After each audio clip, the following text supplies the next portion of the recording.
नमस्कार दोस्तों, मैं आपको स्वागत करता हूं आपके अपने चैनल फाइनेंशियल गुरु में। तो कैसे हो आप सब? आई होप आप सब अच्छे होंगे। तो दोस्तों, आज के इस वीडियो में हम कवर करने वाले हैं आईपीओस के ग्रे मार्केट प्रीमियम। इसके अंदर हम ये तीनों आईपीओस के ग्रे मार्केट प्रीमियम को हम कवर करने वाले हैं। और क्या इन आईपीओस में लिस्टिंग जो होगी वो नेगेटिव होती हुई दिखाई देगी या फिर हमें इसमें कुछ मतलब प्रॉफिट देखने को मिलेगा, तो ये मैं आपको इसमें बताने वाला हूँ। और आईपीओस की ग्रे मार्केट तो आपको पता ही है कि इसमें भारी गिरावट आई हुई, तो इसका भी मैं वीडियो को स्टार्ट करें उससे पहले अगर आप चैनल पर पहली बार आए तो प्लीज़ चैनल को सब्सक्राइब करें और बेल आइकन जरूर दबाएं। अगर आपको वीडियो पसंद आए तो वीडियो को लाइक करें और अपने फ्रेंड्स के पास शेयर जरूर करें। सबसे पहले हम बात करते हैं नुवोको विस्तास आईपीओ। इसकी लिस्टिंग हमें कल यानी कि मंडे को होती हुई दिखेगी और इसकी जो ग्रे मार्केट प्रीमियम हमें देखने को मिल रहा है वो तो स्टार्टिंग से ही हमें इसमें कुछ अच्छा खासा रिस्पॉन्स ग्रे मार्केट के अंदर देखने को मिला ही नहीं था। लेकिन जैसा मार्केट के अंदर डाउनफॉल आ गया तो उसके बाद इस आईपीओ का ग्रे मार्केट मतलब आपको ट्रेड होता हुआ ही नहीं दिख रहा है। लेकिन इसका ये 100% श्योर है कि इसका जो ट्रेड अगर होगा तो भी नेगेटिव ही होने वाला है और इसके अंदर कोई इंटरेस्टेड ही नहीं है इसमें परचेज करने के लिए, यानी कि इस आईपीओ को पूरा तरीके से बहिष्कार हो रहा है। कोई इसमें इंटरेस्टेड नहीं दिखा रहा है, ना ही कोई एचएनआई इसमें ट्रेड करना चाहता है। और रिटेलर्स ने भी इस आईपीओ को कोई मतलब आप देख पाओगे कि सब्सक्रिप्शन भी रिटेलर्स ने इस आईपीओ में बहुत ही कम किया था।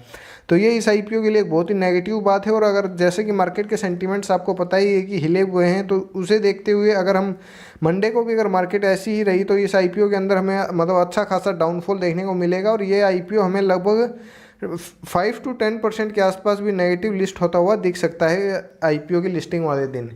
तो अगर हम बात करें अगर ये 5 to 10% नीचे लिस्ट हो गया तो उसके बाद हमें क्या करना है, तो उसके बाद अगर आप लॉन्ग टर्म इन्वेस्टर है तो आप रुक सकते हो इस कंपनी के अंदर, क्योंकि कंपनी कोई ऐसी वैसी कंपनी नहीं है।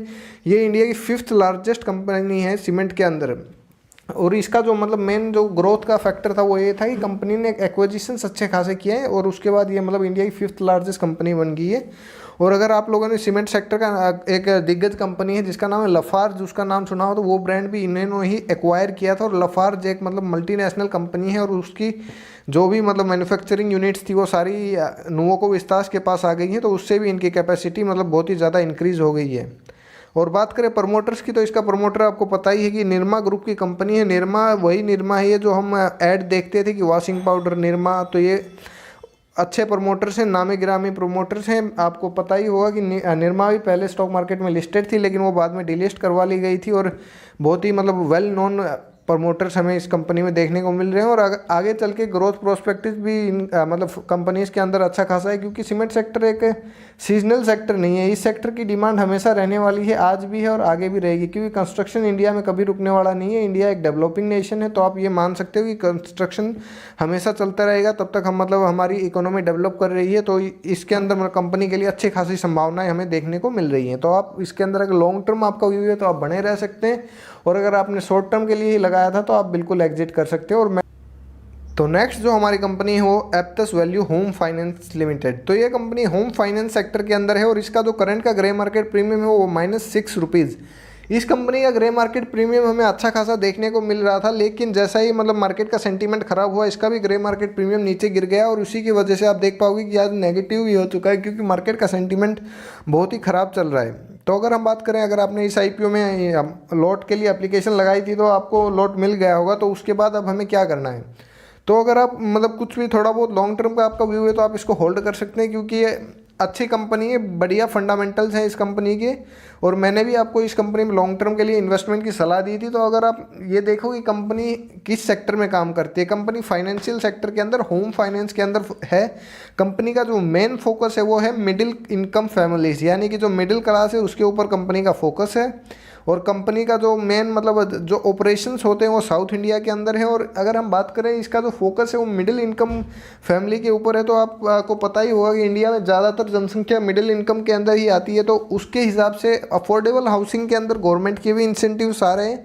तो उसे देखते हुए इस कंपनी का मतलब फ्यूचर हमें अच्छा देखने को मिल रहा है, क्योंकि हाउसिंग सेक्टर के अंदर बूम आना ये तो आएगा ही, क्योंकि अगर देश डेवलप करेगा तो हर एक आदमी अपना घर लेना चाहेगा, घर लेना चाहेगा तो वो कुछ फाइनेंसिंग करवाएगा, तो फाइनेंसिंग के लिए उन्हें इन्हीं के पास जाना पड़ेगा। तो अगर हम बात करें इसके पीयर जो है उनके कंपैरिजन में, तो इस कंपनी की वैल्यूएशंस भी हमें ठीक ठाक देखने को मिल रही है, तो हम इस कंपनी के ऊपर बेट लगा सकते हैं।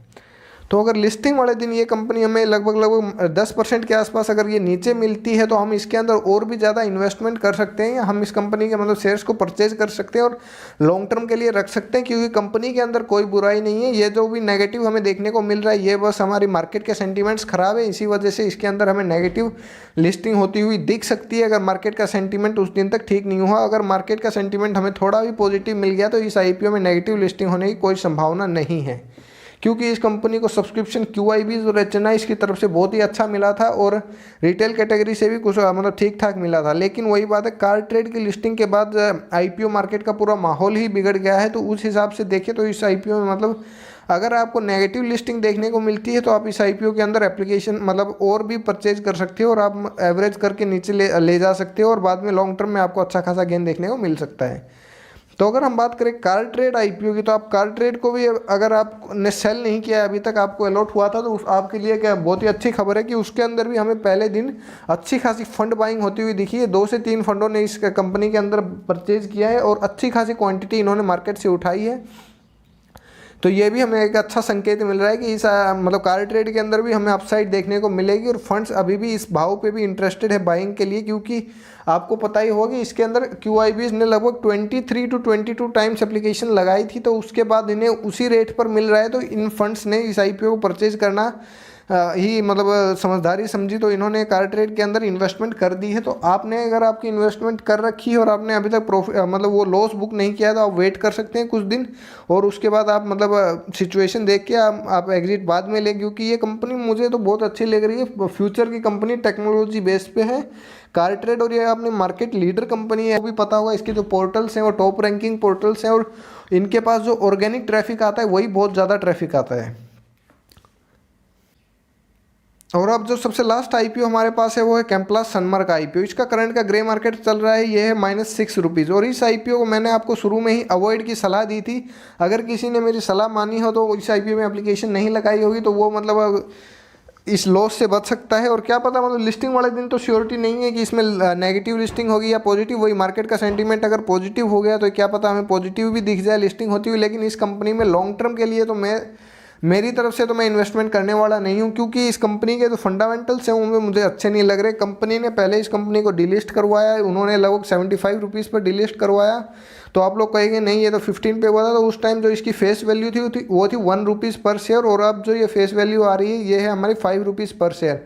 तो उसी हिसाब से 15 multiply by 5 is equal to 75 rupees होती है। तो और उसके बाद इन्होंने मतलब कंपनी में 8 साल के अंदर इतने चेंज कर दिए जिसकी वजह से आज ये हमारे पास मतलब लगभग 6 से 7 टाइम्स पैसे मांग रहे हैं उसी कंपनी के। तो ये मतलब एक मुझे तो मतलब अच्छी बात नहीं लग रही। अगर आपको इस कंपनी के अंदर कन्विक्शन है तो आप बिल्कुल होल्ड करो या फिर मतलब कोई भी ट्रेड ले, वो तो आपकी मर्जी है। लेकिन अगर आपको ने इसमें अलॉटमेंट मिल गया और आपको लिस्टिंग इसकी नेगेटिव होती हुई दिखी तो आप अगर आपको थोड़ा बहुत मतलब लॉस हो रहा है तो आप उसको बुक कर सकते हो, क्योंकि लॉन्ग टर्म के लिए मुझे ये कंपनी अच्छी नहीं लग रही। फिर कह रहा हूँ कि आपकी फाइनल कॉल आपको ही लेनी है, लेकिन मैं इस कंपनी में मतलब इन्वेस्ट करने वाला नहीं हूँ लॉन्ग टर्म के लिए। तो दोस्तों यही थी आज की IPO ग्रे मार्केट प्रीमियम की अपडेट। अगर आपको वीडियो पसंद आया तो प्लीज़ वीडियो को लाइक करें, चैनल को सब्सक्राइब करें, आपके सुझाव को कमेंट बॉक्स में ज़रूर लिखें। और फ्रेंड्स अगर आपने टेलीग्राम चैनल को ज्वाइन नहीं किया है तो लिंक डिस्क्रिप्शन के अंदर है, आप टेलीग्राम चैनल को भी ज्वाइन कर सकते हो। उसके अंदर मैं आपको IPO से रिलेटेड इन्फॉर्मेशन सबसे पहले देता हूँ। Thank you friends for watching the video once again.